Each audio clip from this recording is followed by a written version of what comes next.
Good morning, good afternoon, good evening, everyone, depending on your location. Welcome to the Standard Imaging webinar on the QA BeamChecker Plus. Thanks for joining us today. We hope today to show you how simple, fast, and reliable this device can be for daily Linac QA. My name is Dan Schmidt. I'm the product manager for this device, and I'm also the marketing director here at Standard Imaging. So I've introduced myself, but I'd also like to introduce you to some members of my family. This is my work family, a bunch of hardworking, smiling group, and we all enjoy working together, as you can tell. You know, one of the things that we wonder is, why do we come to work every day and work so hard? And I think because of the industry that we're in, it's very easy to remember that what if it was one of us or a member of our family that had cancer? And this is definitely something that everyone here at Standard Imaging keeps in mind as we work hard to partner with cancer treatment centers around the world. And we are proud to be a leading manufacturer of radiation calibration and quality assurance instruments. And we're very happy to partner with you in that precision. So just a couple of housekeeping items here.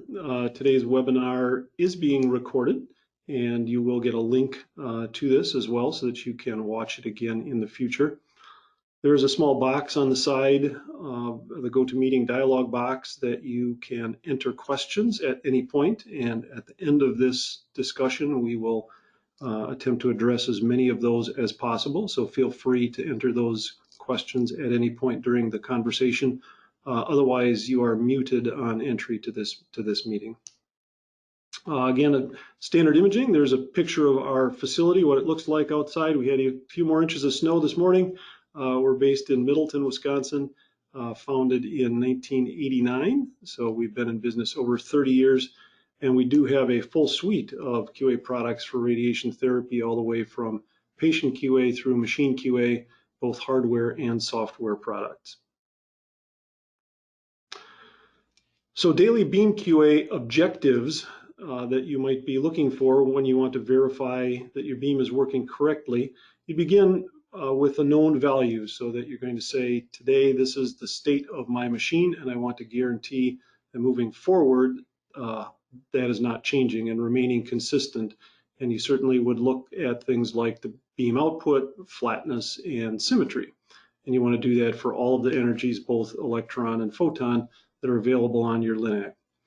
Other objectives you might have for doing your daily beam QA would verify that the constancy of those wedge beams, both physical or electronic dynamic wedge, and that other factors like the gantry rotation and the MLCs are operating properly. And then certainly you want some convenient trending and reporting of that data.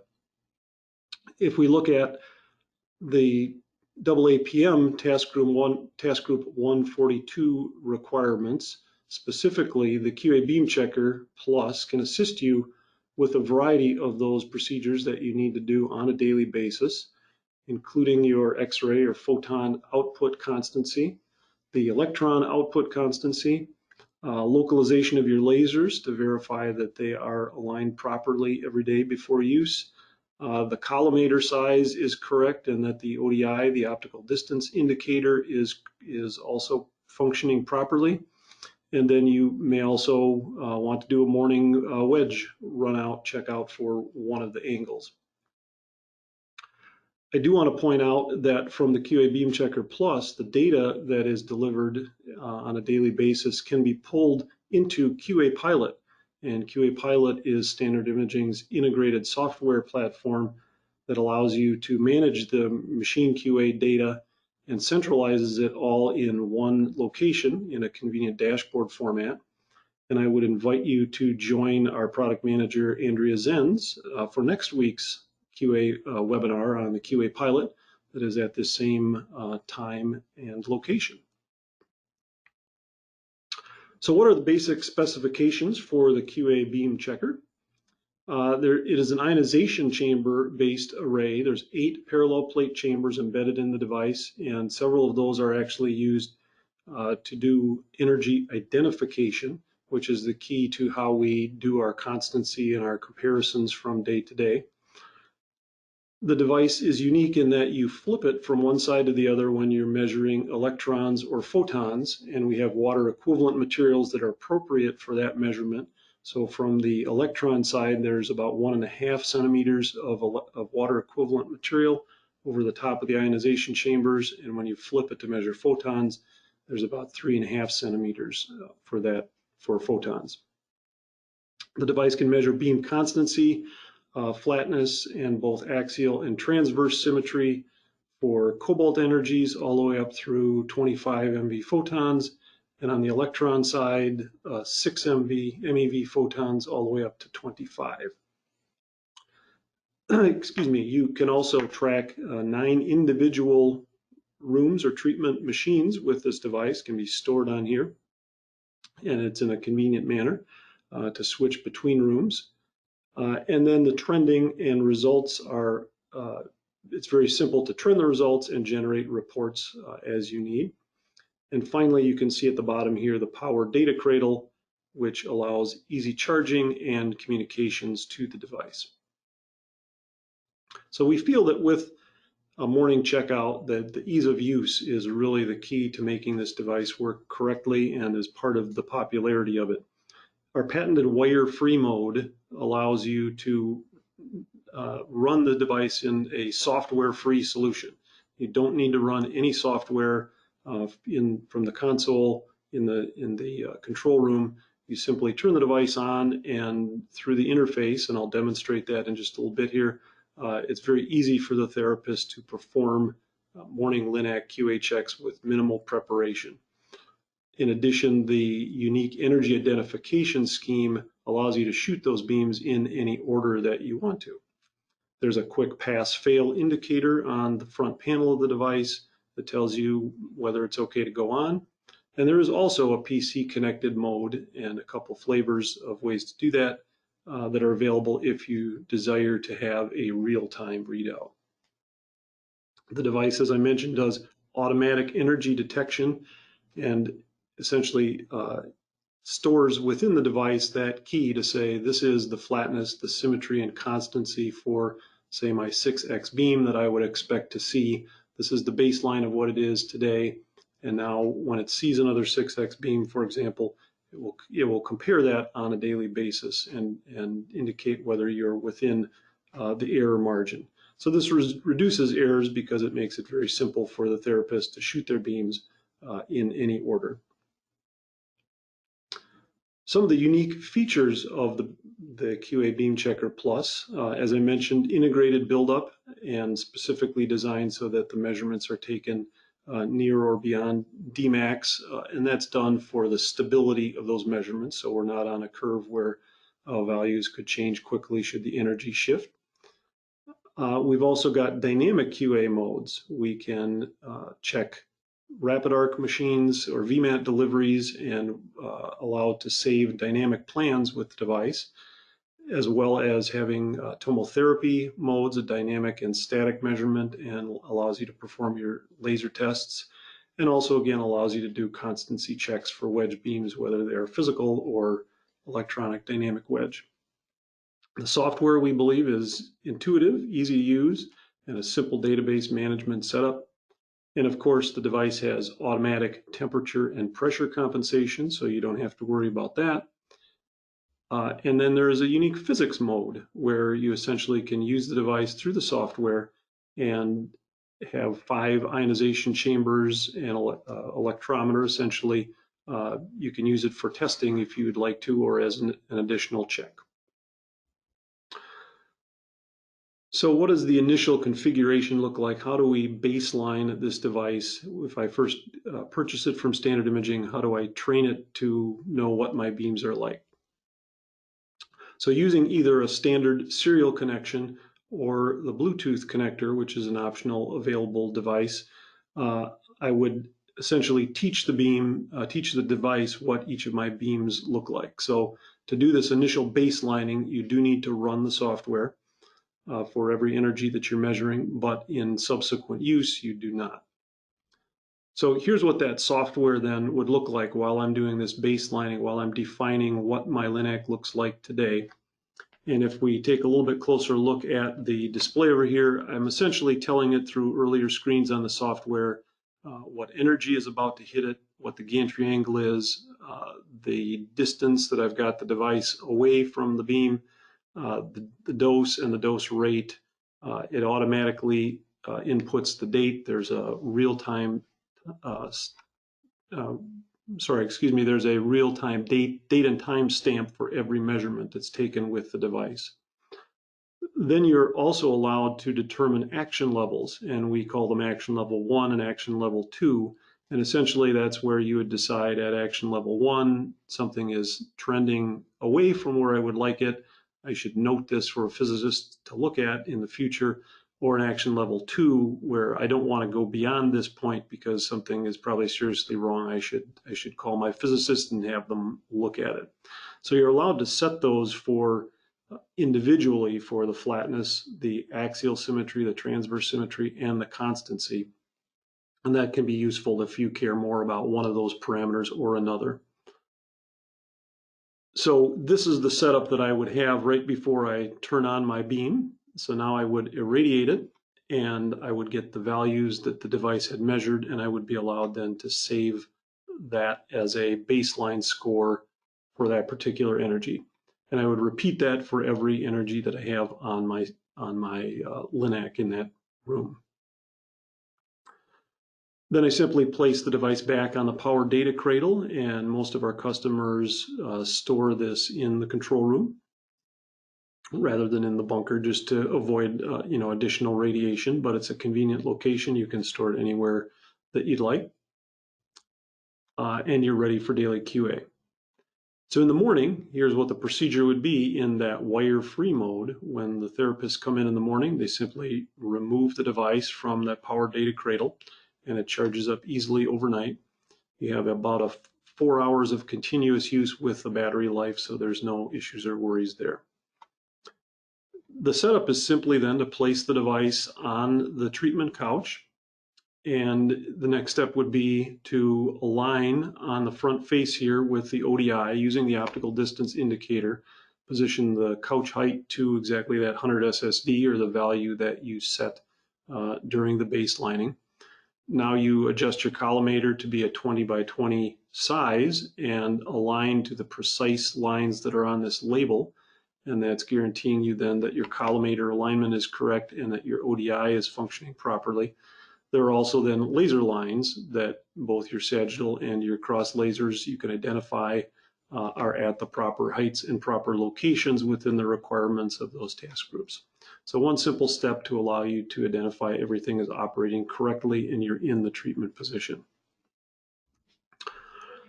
Then you go back into the control room, and the patient camera would then be aimed at the display of the device. And once it's turned on, here you can see we're on a light on the photon side is on, and these would be green lights that are lit up, and the device is indicating it's simply ready for measurements. I can now deliver any beam for which a baseline exists. In this case, it would be for the photon side, so I could irradiate 2 or 3 energies depending on what I had for my photons. And when I see the beam is detected, that energy is automatically identified based on that early baseline that we did. In this case, we've got 6 MB photons have been identified. That's compared to the values that are stored on the device during the baseline. And if they're all within the parameters that you set for the action levels, within 10 seconds, you simply get an RDY ready, and I'm all set to go for the next energy. Very simple and easy process. All those parameters then are saved on the device and are ready. You're ready to go for the next beam. So what happens if the beam is out of tolerance for any reason? Well, then on the display, rather than the ready and the green light, you actually get a blinking red one here, and it identifies the type of error that it has noted. So CST for a constancy error, TSM for a transverse symmetry, FLT for flatness, and ASM for axial symmetry. So These then, if there's multiple errors that have occurred because something went haywire, they would go in order and it would show you all of the ones that are outside of those values. In addition, for the action level 1, the lower level, you'd get a slowly beeping light at about 1 hertz and an audio signal would sound along with the flashing light at a low rate to indicate this was a action level 1 error. And if it was an action level 2, it beeps much more insistently and it flashes much more quickly. As an example here, a constancy error that we see sometimes, you may irradiate it with 200 monitor units instead of the 100 that you originally planned. And that's a typical failure mode. So when those occur, then you do need to walk into the bunker and press this reset button, which then clears it and gets you back to ready. All those values are saved again on the device and will be downloaded to the software. You can go in and mark in the database in a comment box what had occurred if there are issues there so that you can save that for later review. Then to do the electrons, you simply flip your unit over. You need to walk into the bunker anyway to put the electron cone on. You do one quick realignment with that and push the mode button on the front and the display inverts to indicate that yes, I'm ready for the electron side and you're all set to go for your electron measurements. And when your routine is done, you simply return the device to the power data cradle. And we see that most of our customers can complete this checkout procedure within 10 minutes. It's a very fast morning QA, and they feel very good about being able to trend the device and know that it's operating correctly for that day. So then about every week, we recommend that you would go in and download the data that has been stored on that device. And here's what the software screen would then look like. When you boot up the software with the device connected, you would get this bright green box saying you have new data that's available to download. When you click on it, you'll get a dialog box that would indicate the values that have been stored and will be downloaded. And then to view them down here, you simply pick whether you're looking at the photons or electrons and the energy, and it displays all of those values. You can look at either a chart view or a table view. You can zoom in and out, and you can adjust the times that you want to view your data over. As you can see as an example down here, we've got the green values. These are everything for our tolerances here from within March to April. Looks to have been well within the action levels that we set. The yellow being the action level 1, the red being the action level 2, and you can see that none of the values has exceeded that. You can, by clicking on these boxes down here, the dots, turn on and off the constancy, the symmetry, or flatness, turn them on or off in any combination so that you can see one of those at a time, but the default is to show you all of them. The table view, if you clicked on that, would also show you all of the values at once, and we'll see that on the next screen.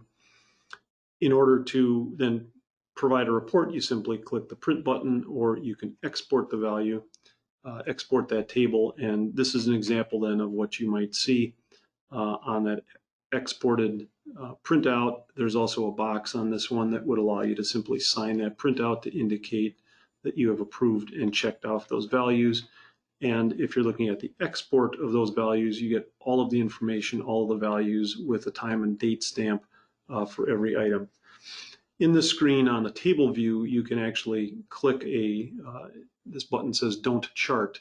If you know that you have accidentally irradiated it and it's not a problem with, because I doubled, for example, the amount of monitor units that I was supposed to do that morning, and I know that wasn't an error with my device, I can click on that one here, and when I look at the chart, it wouldn't show.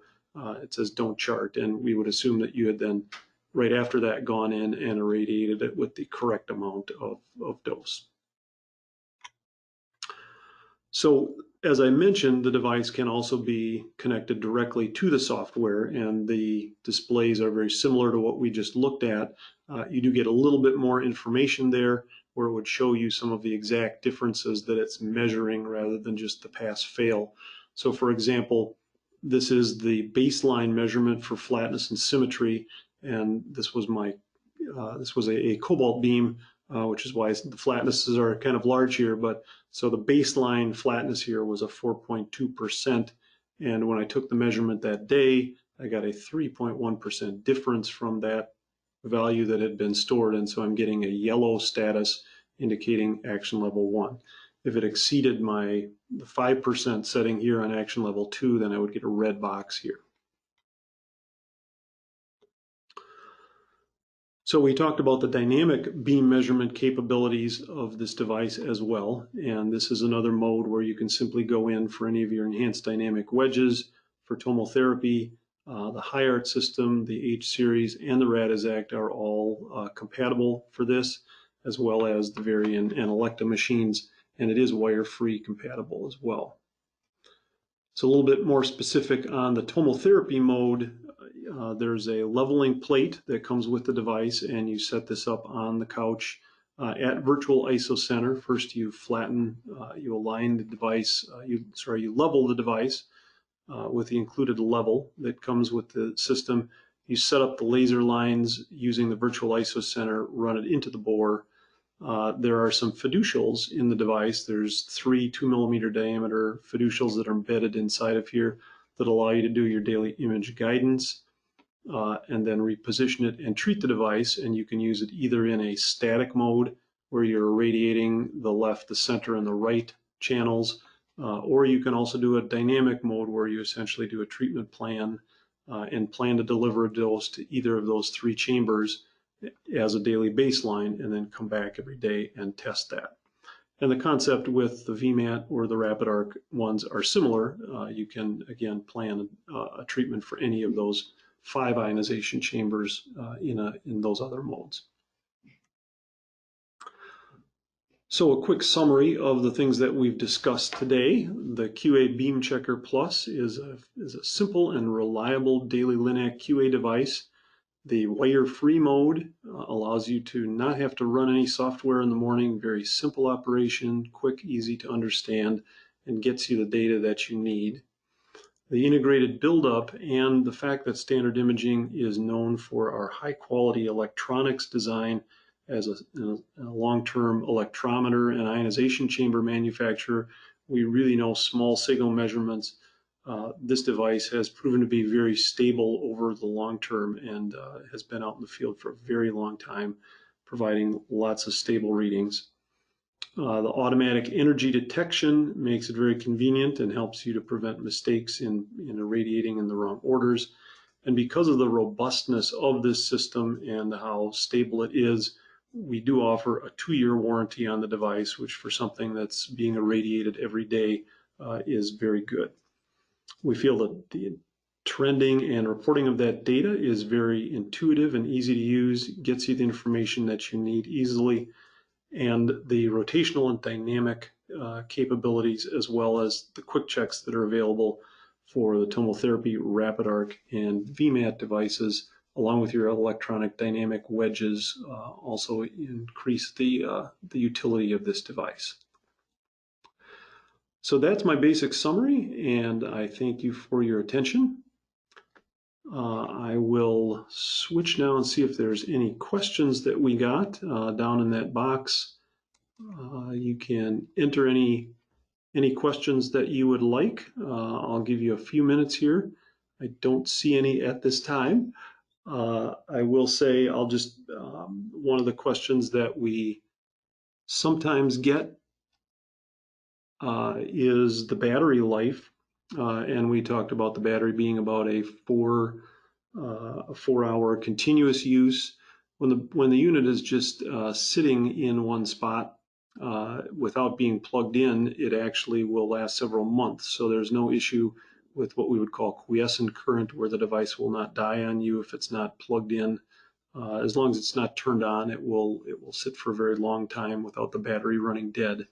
But for continuous use with the device on, about 4 hours continuous, and it easily charges up overnight. The battery is also user replaceable, so there's no issues there.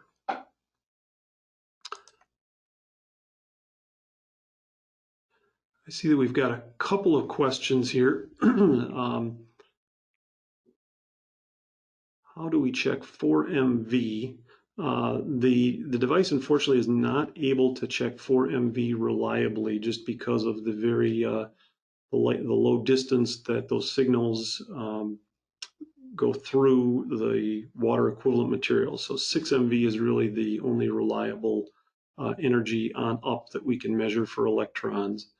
And the congruence of the light field and the radiation field match. So there we feel that in order to do that with a very high accuracy, you probably want to use a separate device, like a separate radiation light field test. We sell several of those devices as well that would either allow you to prick a piece of film and get a very accurate measurement.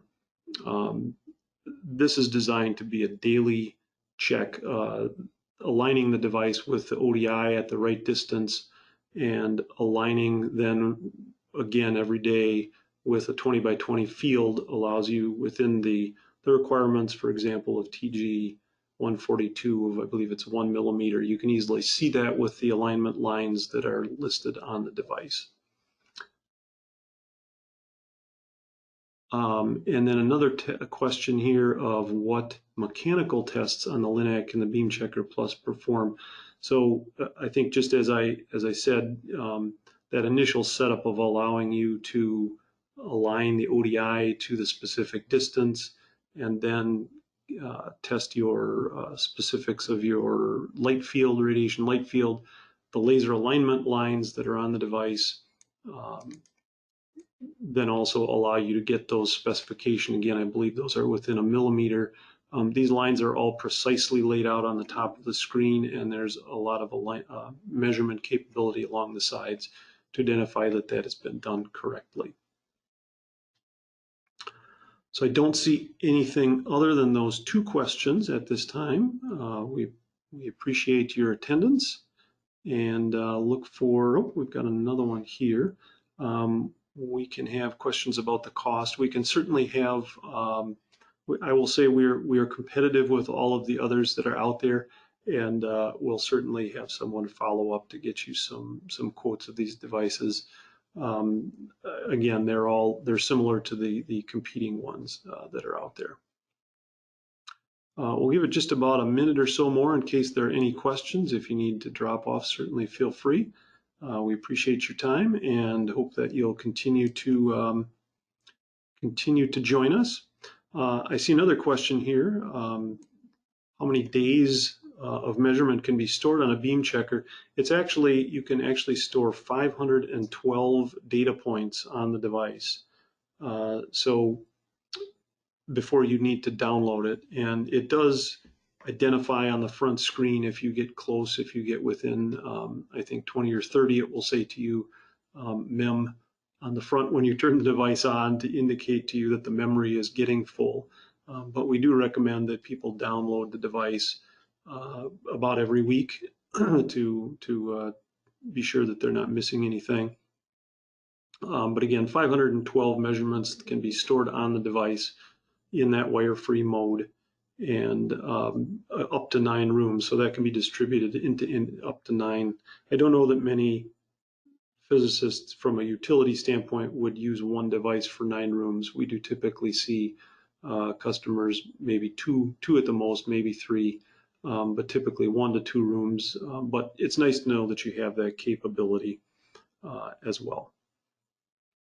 You can certainly final question here. I see you can email marketing@standardimaging.com to request any further information here for costs, and we'll certainly forward you to the correct person.